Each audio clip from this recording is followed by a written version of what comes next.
بسم اللہ الرحمن الرحیم وہکذا کل الکنایات التي تستعملها العرب لأغراض ويغيرها المتکلم۔ تعقید معنوی ان شرائط میں سے ایک ہے جو فصاحت کلام کے لیے شرط ہے۔ تعقید معنوی سے خالی ہونا چاہتا ہے، خود تعقید معنوی ہونا نہیں، ان سے خالی ہو، خالی ہونا چاہیے۔ یعنی تعقید مشکل معنوں سے خالی ہو۔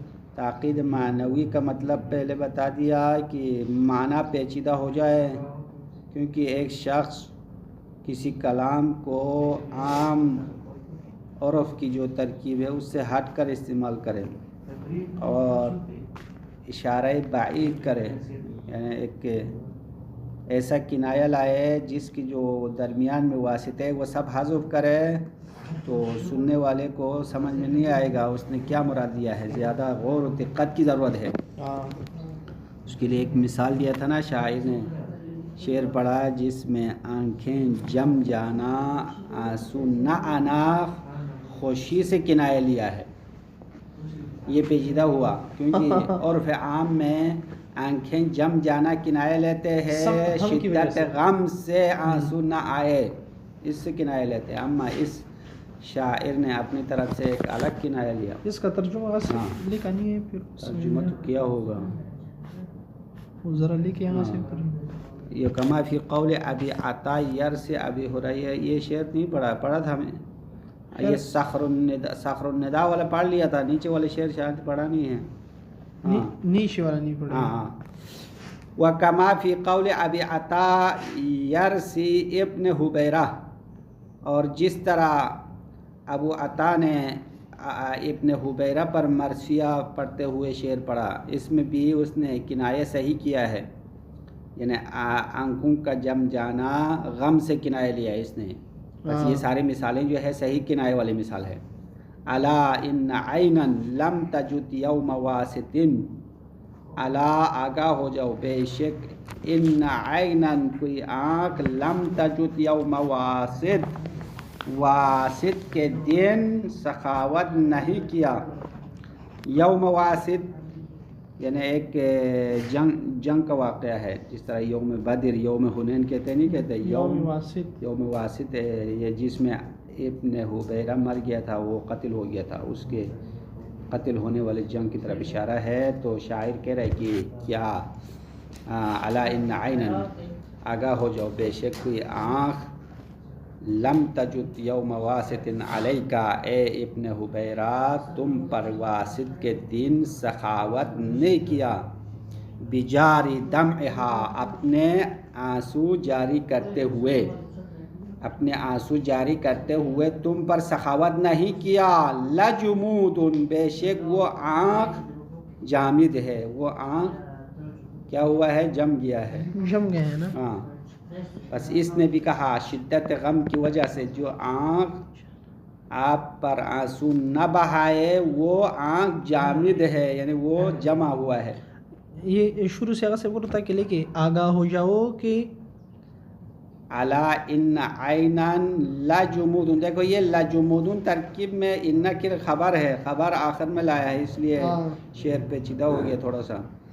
الا ان عینا، آگاہ ہو جا، بے شک وہ آنکھ جامد ہے۔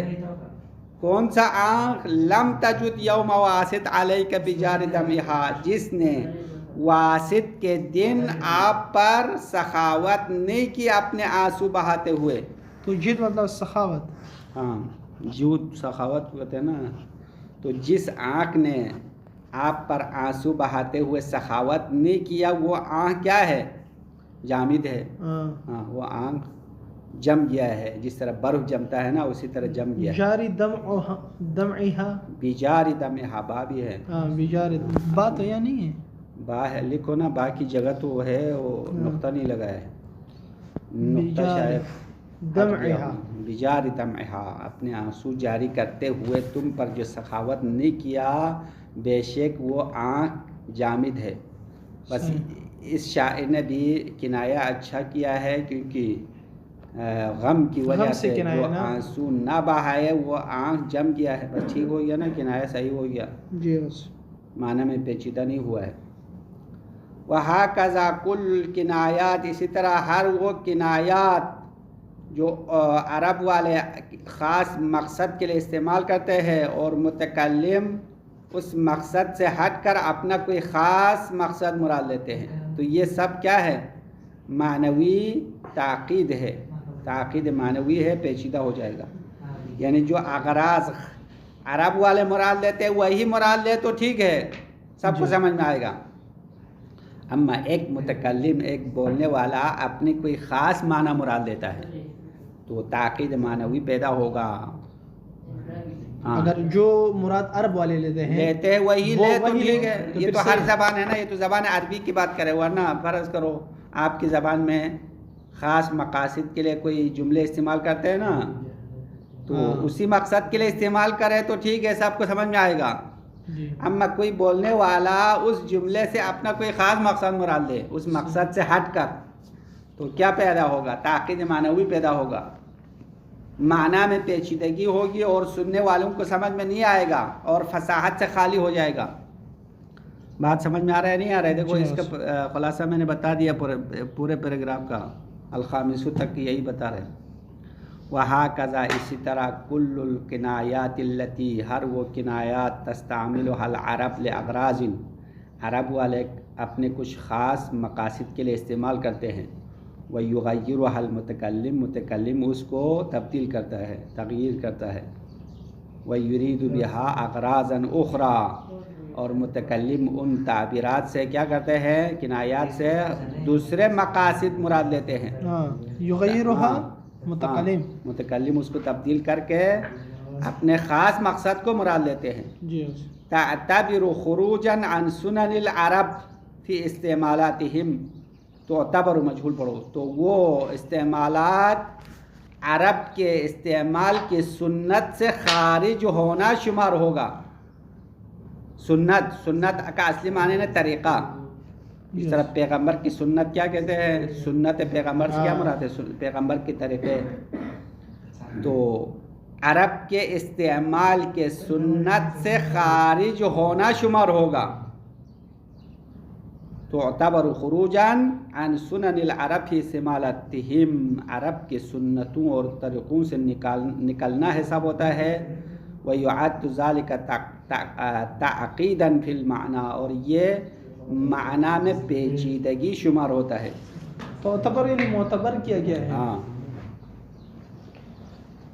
نیچے جملے کا ترجمہ ہم نے کیا ہے، آپ پیچھے سے آ رہے ہیں، کہاں پہنچا؟ سمجھ گیا ویسے۔ وَيُعَدُّ ذَلِكَ تَعْقِيدًا فِي الْمَعْنَى، اس کا معنی سمجھ میں آیا جملے کا؟ ہاں، اس کو اس طریقے سے انجام دینے کو تعقید معنوی شمار کیا جاتا ہے، حیث لا یکون المراد بها واضحا، جہاں پہ اس استعمال سے، یا بہا کی ضمیر کنایات کی طرف لوٹاؤ، کہ جہاں پر ان کنایات سے مراد واضح نہ ہو، اس شخص نے، اس متکلم نے اپنے خصوصی معنی مراد لیا ہے اور اس کا مطلب واضح نہ ہو، تو واضح نہ ہو تو تعقید معنوی ہوا یا نہیں ہوا؟ معنی پیچیدہ ہوا ہے، اس لیے اس کا کلام فصیح نہیں ہے، کلام فصیح نہیں ہے، بات ختم ہو گئی۔ یہ ہو گیا چوتھی شرط، حیث لا یکون المراد بہا کا ضمیر۔ ہاں، بہا کنایات، ان کنایات سے معنی واضح نہیں ہے، مراد واضح نہیں ہے، بات ختم۔ الخامس کثرت التکرار، پانچواں عیب یا برائی جس سے کلام خالی ہونا چاہے وہ ہے کثرت تکرار، تکرار زیادہ ہونے سے خالی ہو۔ اگر ایک لفظ زیادہ تکرار ہو جائے تو وہ کلام فصیح نہیں ہے۔ تکرار کسے کہتے ہیں؟ ایک لفظ کو دوبارہ بولنا، 2 مرتبہ آئے تو یہ تو غلط نہیں ہے، اما کثرت تکرار سے مطلب یہ ہوگا کہ 2 سے زیادہ ہو جائے، کثرت تکرار یعنی زیادہ تکرار ہو، تو کلام فصیح ہونے کے لیے کیا شرط ہے؟ کثرت تکرار سے خالی ہونا چاہیے۔ تکرار خود مطلب بتا رہے، کون اللفظ الواحد اسما کان او فعلا او حرفا، جو بھی ہو۔ ہاں، اب وہ لفظ جو ہے، ایک لفظ چاہے اسم ہو، چاہے فعل ہو، چاہے حرف ہو، اس ایک لفظ کو بار بار لائے، بار بار۔ وَسَوَاءٌ أَكَانَ الْإِسْمُ ظَاهِرًا أَوْ ضَمِيرًا، اب یہ بھی برابر ہے کہ وہ اسم ظاہر کی شکل میں ہو یا ضمیر کی شکل میں ہو. ہاں تتعدد مرتن بعد اخرى بغیر فائدۃ، اور اس کو زیادہ کرتا ہے. تتعدد یعنی زیادہ تعداد میں لاتا ہے. مرتن بعد اخرى ایک مرتبہ کے بعد دوسری مرتبہ. بغیر فائدۃ فائدہ کے بغیر.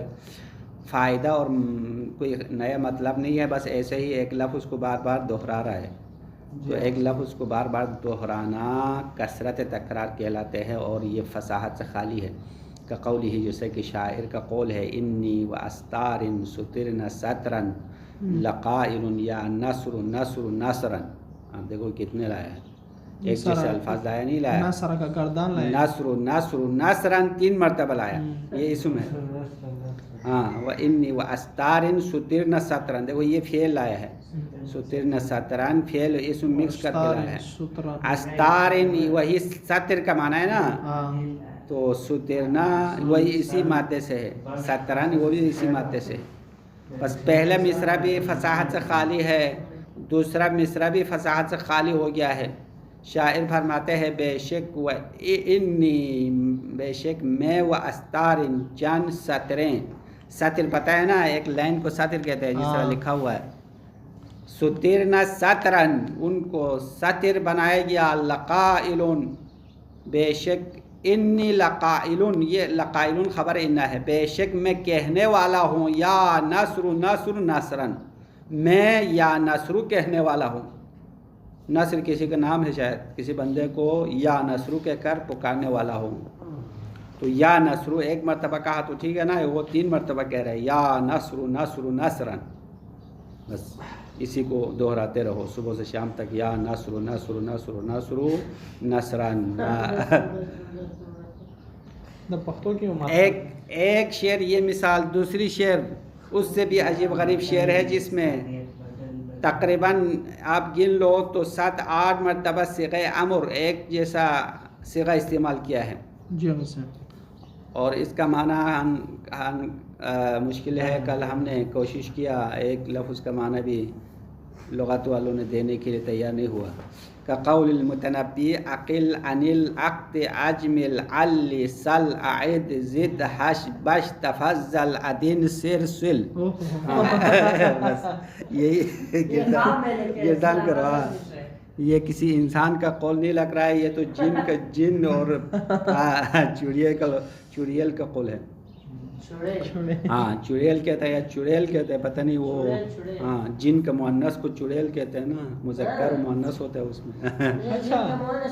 ہاں چڑیل ہے نا، عورت ہوتی وہ. تو بہرحال جن تو حقیقت ہے، ہمیں نظر نہیں آتا ہے، لیکن کچھ لوگوں کو نظر آتا ہے. دلی نے بھی دیکھا ہے کہیں جن. گن لو بھائی کتنے صیغہ امر استعمال ہوا ہے اس شعر میں. 2 3 4 5 6 7 8 9 10 11 12 13. 13 صیغہ امر استعمال کیا. یہ سب کثرت تکرار نہیں ہے کیا؟ کثرت تکرار ہے، بہت زیادہ تکرار ہوا ہے. وَكَقَوْلِ أَبِي التَّمَامِ فِي الْمَدِيحِ، اسی طرح شاعر ابو تمام نے مدیح کے بارے میں شعر پڑھا. مدیح ایک شخص کا نام ہے. كأنه في اجتماع الروح فيه له في كل جارحة من جسمه روح. ہاں اس کی شعر میں تو زیادہ تکرار نہیں. كأنه گویا کہ وہ مدیح فی اجتماع الروح فيه، اس کے اندر روح جمع ہونے کے وجہ سے ایسا لگتا ہے. فی کل جارحة من جسمه روح، اس کے جسم کے ہر اعضاء میں روح ہے. اس کے اندر روح زیادہ جمع ہونے کی وجہ سے ایسا لگتا ہے کہ اس کے ہر جارحہ کہتے ہیں اعضاء بدن کے ہر اعضاء میں روح پائی جاتی ہے. اس کے ہاتھ میں روح ہے، پاؤں میں روح ہے، ناک میں روح ہے. جمع ہونے کی وجہ سے اس کے ہر اعضاء میں، اس کے جسم کے ہر اعضاء میں. شور نہیں کرو بھائی، ہم نے پہلے کہا تھا آپ لوگوں کو باتیں کرنا ہے تو ادھر رہنے کی اجازت نہیں ہے. ہاں كأنه في اجتماع الروح فيه، گویا کہ اس کے اندر روح جمع ہونے کی وجہ سے له في كل جارحة من جسمه، اس کے جسم کے ہر اعضاء میں روح موجود ہے. اس کی اندر روح زیادہ جمع ہونے کی وجہ سے اس کے ہر اعضاء میں روح ہے. روح ہے. ابھی انسان کے بدن میں کیا کہتے ہیں؟ ایک روح ہے نا. پورے بدن میں ایک روح ہے، لیکن اس شخص کے بدن کے ہر اعضاء میں الگ الگ روح ہے. اس کے ہاتھ میں الگ ہے، پاؤں میں الگ ہے، کان میں الگ ہے، ناک میں الگ ہے، پتہ نہیں ہر اعضاء میں. تمام اعضاء گن لو تو آخر میں اسی عضو تک بھی پہنچ جائے گا جس کو اعلی تناسل بھی کہتے ہیں. اس میں بھی روح ہے، الگ روح ہے. پھر ملک الموت کو بھی مشکل ہوگا. وہی ہے نا، یہ تو مبالغہ ہے بھائی، مبالغہ. ایک انسان میں 100 انسان رہتے ہیں. بس اس طریقے سے فرض کرو انسان کے اعضاء اگر الگ الگ کرے تو کم سے کم 100-150 اعضاء ہے نا. اندرونی اعضاء، باہر کے اعضاء سب الگ کرو تو ان تمام اعضاء میں الگ الگ روح تو نہیں ہے، حقیقت میں تو ایک روح ہے. ایک روح کی وجہ سے سارے اعضاء چل رہے ہیں. اگر اس ایک روح کو نکالے تو انسان مر جائے گا. اما اس شاعر نے اپنے ممدوح کی زیادہ مدح کر کے کہا یہ اتنا ایکٹیو بندہ ہے. ایکٹیو کہتے ہیں جو فعال ہوتے ہیں، زیادہ فعال بندہ ہوتا ہے، اس کے لیے ایسا کہتے ہیں. اس کے ہر اعضاء میں روح پائے جاتے ہیں. آخری شرط دیکھو، فصاحت کلام کی آخری شرط. یہ ہیٹر بند کرو بھائی، ہیٹر بند کر کے باہر جاؤ، آپ لوگوں کو یہاں رہنے کی اجازت نہیں ہے. السادس تتابع الاضافات، یعنی بار بار اضافہ ہونے سے محفوظ ہونا چاہے. تتابع کہتا ہے پے در پے اضافہ ہونے سے کلام خالی ہو. کون الاسم مضافا اضافتا متداخلتا غالباً. تو تتابع اضافات کا مطلب بتا رہے. کون الاسم مضافان، ایک اسم اضافہ ہو، اضافتا متداخلتا، اس طرح اضافہ ہو کہ دوسرے میں داخل ہو. یعنی ایک اسم دوسرے کی طرف اضافہ ہے، وہ مضاف الیہ ہو گیا نا، پھر وہی مضاف الیہ ایک اور اسم کی طرف اضافہ ہے. ایک ایسے اسم جو مضاف بھی ہو اور مضاف الیہ بھی ہو، ایسے مسلسل اضافہ ہوتا جائے. تو یہ کلام کی فصاحت کے مخل ہے، خلل ڈالے گا. کا قول ابن بابک، جیسا کہ شاعر ابن بابک نے کہا. عجیب غریب شاعروں کا نام ہے ابن بابک. بابک تو فارسی نام ہے، یہ عربی میں تو بابک نام نہیں رکھتے ہیں. حمامت جرعا حومت الجندل اسجعی فانت بمرعا من سعاد و مسمع. دیکھو اس نے ایک کبوتر سے مخاطب کر کے کہا حمامت جرعا، یعنی بیابان کے کبوتر. جرعا کہتے ہیں جو خشک بیابان ہوتا ہے. اے بیابان کے کبوتر، حومت جندل، چٹان کے، جندل کہتا ہے پتھر، چٹان کو خشک صحرا لکھی. ٹھیک ہے، خشک صحرا. صحرا تو خشک ہوئی ہوتا ہے نا.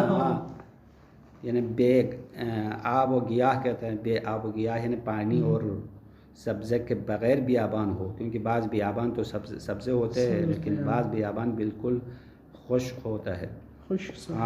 تو اس کبوتر کو مخاطب کر کے شاعر نے کہا کہ اے بیابان کے کبوتر، حومت الجندل، پہاڑ کے نزدیک. جندل یعنی پتھر کے جو چٹان ہوتا ہے نا، بڑے پتھر اس کو کہتے ہیں. تو حومت الجندل، چٹان کے اطراف میں اسجعی، تم گاؤ، گانا شروع کرو. اسجعی یعنی جو کبوتر کی آواز نکالنے کو کہتے ہیں. اسجعی یعنی اے کبوتر تم آواز نکالنا شروع کرو. کیوں؟ وجہ بتا رہے. فانت بمرعا من سعاد و مسمع، بے شک تم سعاد کے آنکھوں کے سامنے ہے اور اس کے کان کے پاس ہے. یعنی آپ کی آواز سعاد سنے گی. سعاد اس کی محبوبہ کا نام ہے. تو کبوتر تم گانا شروع کرو، کیونکہ تم تو سعاد کے آنکھوں کے سامنے ہے. یعنی سعاد آپ کو دیکھ رہی ہے اور وہ سن رہی ہے، اور آپ گانا شروع آپ گانا شروع کرو. تو کبوتر سے کہہ رہے تو تم جا کے گاؤ تو وہ سعاد جو میرے محبوبہ ہے وہ آپ کی آواز مسمع سنے گی. وہ سنتا ہے، وہ سنتی ہوں. مسمع یعنی سننے کی جگہ پر ہے. مسمع اس میں زمان مکان ہے، سننے کی جگہ پر ہے. مرآ دیکھنے کی جگہ پر ہے. مرآ ہاں یہ بھی اس میں مکان ہے. بے شک تم سعاد کے دیکھنے کی جگہ پر ہے اور اس کے سننے کی جگہ پر ہو. ہاں بس یہاں پہ شاید مثال تتابع اضافہ ہے. حمامتا جرعا، دیکھو حمامہ مضاف ہے جرعا کی طرف، جرعا مضاف ہے حومہ کی طرف، حومہ مضاف ہے جندل کی طرف. یہ دیکھو یہ اسی پہلے مصرے میں کئی اضافہ ہے. تین اضافے ہے. حمامہ جرعا کی طرف، ہاں جرعا حومہ کی طرف، حومہ جندل کی طرف اضافہ ہوا. تتابع اضافات کی وجہ سے یہ کلام فصاحت سے خالی ہو گیا. ہاں اب آخری و ملخص القول، فصاحت کلام کے قول کا خلاصہ. آخری خلاصہ یہ ہے و ملخص القول ان فصاحت الکلام تکون بخلوه من تنافر کلماته ومن ضعف تالیفه وتعقید معناه ومن وضع الفاظه في غیر المواضع اللائقة بها. ہاں آپ کی کتاب میں، ہماری کتاب میں تھوڑا کم لکھا ہوا تھا اس لیے ملخص القول ان فصاحت الکلام، اس طرف پلٹاؤ تو ہاں بس یہی تک ختم ہو جائے گا. لائقت بہا تک، اس کے بعد تمرین ہے، تمرین تو پڑھتے نہیں. تو کلام فصیح ہونا کیسے ہوتا ہے؟ تو اس کا خلاصہ یہ ہے کہ ان فصاحت کلام، بے شک کلام کی فصاحت تکون ہوتا ہے بخلوہ من تنافر کلماتہ، تنافر کلمات سے خالی ہو، کلمات کے تنافر سے خالی ہونے سے فصاحت کلام حاصل ہوتا ہے. ومن ضعف تالیفہ، اور کلام خالی ہو تالیف کی کمزوری سے. تالیف کی کمزوری سے مراد پہلے بتایا نا، یعنی قانون نحو کے مطابق کلام کو نہیں جوڑا ہے، آگے پیچھے لایا ہے. قانون نحو کے مطابق نہ ہو اس کو ضعف تالیف کہتے ہیں. اور اس کے لیے مثالیں بھی دیا تھا، تقدیم و تاخیر، آگے پیچھے کرنا، اسی طرح فاصلہ لانا، اجنبی فاصلہ لانا، اور اضمار قبل ذکر ہونا، یہ ساری مثالیں ہیں اس کے لیے. وتعقید معناہ، اور کلام کے معنی پیچیدہ ہونے سے محفوظ ہو، خالی ہو. تعقید معنوی تو ابھی ہم پڑھ کے آیا نا، یعنی معنی پیچیدہ ہونے سے کلام محفوظ ہونا چاہے. بس وہی وہ چھ اقسام ذکر کی. ہاں. ومن وضع الفاظه فی غیر المواضع اللائقة بها، اور الفاظ اپنے مناسب جگہ کے علاوہ رکھنے سے خالی ہو. ہاں یہ جملے کا معنی ہے. تو کلام اس وقت فصیح کہلائے گا کہ الفاظ اپنے مناسب اور لائق جگہ سے ہٹ کر رکھنے سے خالی ہو. تو مطلب یعنی الفاظ اپنے مناسب جگہ پر رکھا ہو. کلام فصیح ہونے کے لیے کیا شرط ہے؟ الفاظ اپنے مناسب جگہ پر ہو. تو مناسب جگہ سے مراد بس یہی کثرت تکرار اور تتابع الاضافات، یہ باتیں ہیں. کیونکہ کثرت تکرار میں الفاظ اپنی مناسب جگہ پر نہیں ہے نا، تکرار نہیں ہونا چاہیے تھا، تکرار ہوا ہے تو الفاظ غیر مناسب جگہ پر ہے. اسی طرح تتابع اضافات نہیں ہونا چاہیے. اگر تتابع اضافات ہو تو الفاظ اپنے مناسب جگہ پر نہیں ہے.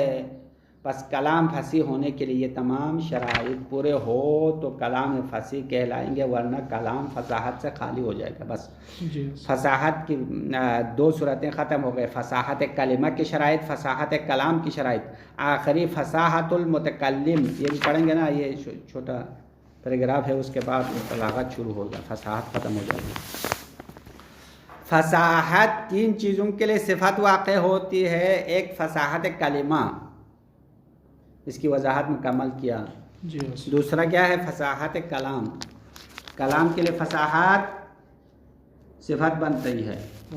تیسری چیز فصاحت متکلم، متکلم کے لیے بھی فصاحت صفت بننا صحیح ہے. فصاحت متکلم سے مراد کیا ہے؟ فصاحت المتکلم عبارت عن الملکۃ التي يقتدر بها صاحبها على التعبیر عن المقصود بکلام فصیح فی ای غرض کانا. یہ ہے فصاحت متکلم کی تعریف. فصاحت متکلم عبارت ہے اس صفت سے، ملکہ سے مراد جو انسان کے اندر ایک پکی صفت ہو، ہاں صفت نفسانی جو مضبوط ہو، اس کو ملکہ کہتے ہیں. ہر قوت نہیں کہتے ہیں، قدرت نفسانی ہاں قوت نفسانی صفت نفسانی جو تکرار کی وجہ سے مضبوط ہوتا ہے اس کو ملکہ کہا جاتا ہے. یعنی ایسی صفت جو بار بار تکرار کی وجہ سے انسان کی نفس کا حصہ بن گیا.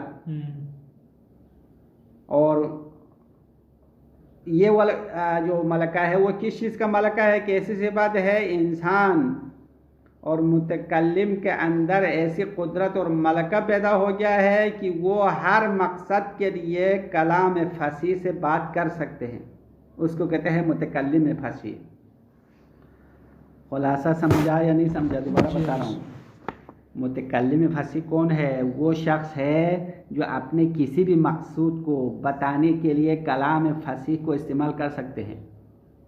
اس کو کہتے ہیں متکلم فصیح. یہ عبارت کا ترجمہ کیا. ہاں میں خلاصہ بتا دیا، آپ ترجمہ کروں گا. فصاحت المتکلم عبارت عن الملکۃ التی، فصاحت متکلم عبارت ہے اس نفسانی صفت سے التی یقتدر بہا صاحبہا، جس صفت کے ذریعے سے اس صفت کا مالک قدرت حاصل کرتا ہے علی التعبیر عن المقصود بکلام فصیح فی ای غرض کانا، کسی بھی مقصد میں ہو اپنے مقصود کو کلام فصیح کے ذریعے سے تعبیر کر سکتے ہیں. یعنی تعبیر کرنے کی صلاحیت ہے اس میں. یعنی متکلم فصیح کلام کے ذریعے سے اپنے کسی بھی مقصد میں کلام فصیح سے گفتگو کر سکتا ہے. اس کو متکلم فصیح کہیں گے. جس طرح خطیب فصیح کسے کہتے ہیں؟ خطیب. ماہر خطیب کسے کہتے ہیں؟ ماہر خطیب وہ ہے جو کسی بھی موضوع پر اچھی طریقے سے خطابت کر سکتا ہے. جی تو اس کو ماہر خطیب کہیں گے. اما جو غیر ماہر ہوتے ہیں وہ تو جو رٹے کی خطابت ہے وہ تو بول سکتا ہے، لیکن کسی اور موضوع کو دیا تو کچھ نہیں بول سکتا. تو فصاحت بھی ایسا ہی ہے. فصاحت ایسی صفت ہے متکلم کے اندر یہ صفت پیدا ہو گئی ہے، اور متکلم جس مقصد کو بتانا چاہتے ہیں وہ کلام فصیح کے ذریعے سے تعبیر کر سکتا. فَيَكُونُ قَادِرًا بِصِفَةِ الْفَصَاحَةِ، پس وہ متکلم قادر ہے، قدرت رکھتا ہے بِصِفَةِ الْفَصَاحَةِ الثَّابِتَةِ فِي نَفْسِهِ، اس صفت فصاحت کے ذریعے سے جو اس کے نفس میں ثابت ہے، پکا ہے. کس بات پر قدرت ہے؟ یکون قادراً علی صیاغۃ الکلام، کلام کے بنانے کی قدرت رکھتا ہے. متمکنا من التصرف فی ضروبہ، در حالیں کہ وہ کلام کے اقسام میں تصرف کرنا ممکن ہوتے ہوئے. یعنی متکلم کلام کے اقسام کو تبدیل کر کے اپنے مقصود کے مطابق بنا سکتا ہے. بصیراً بالخوض فی جہاتہ و مناحیہ، اور یہ بصیراً قادراً پر تعطف ہے نا. فیکون بصیراً، بس وہ متکلم آگاہ ہے. بصیراً آگاہ ہے، بصارت رکھتا ہے. بصارت کا معنی یعنی دیکھنے کا قدرت رکھتا ہے. یہاں دیکھنا ظاہری دیکھنا مراد نہیں، ہاں آنکھوں سے دیکھنا مراد ہے. فیکون بصیراً، بس وہ متکلم آگاہ ہے بالخوض فی جہاتہ و مناحیہ، کلام کے مختلف جہات اور مختلف راستوں میں غور و فکر کے بارے میں آگاہ ہے. ہاں خوض کہتے ہیں غور و فکر. فیکون بصیراً، بس وہ متکلم فصیح آگاہ ہے بالخوض فی جہاتہ و مناحیہ، کلام کے مختلف جہات اور مختلف پہلوؤں میں غور و فکر کرنے سے آگاہ ہے. جملے کا پورا معنی یہ ہوگا. ترجمہ سمجھا نہیں سمجھا؟ دیکھو آخری جملے کا ترجمہ ظاہراً پیچیدہ ہو گیا ہے. فیکون قادراً فی ضروب، ضروب کا معنی اقسام، کلام کے اقسام میں تصرف کرتے ہوئے.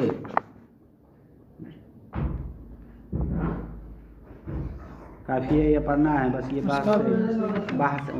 بحث فصاحت ختم ہو گیا. فصاحت ختم ہوا، اس کی فصاحت یہ ختم ہو گئی. وآخر الدعوانا صلی اللہ علی محمد و آلہ الطاہرین. آج تو زیادہ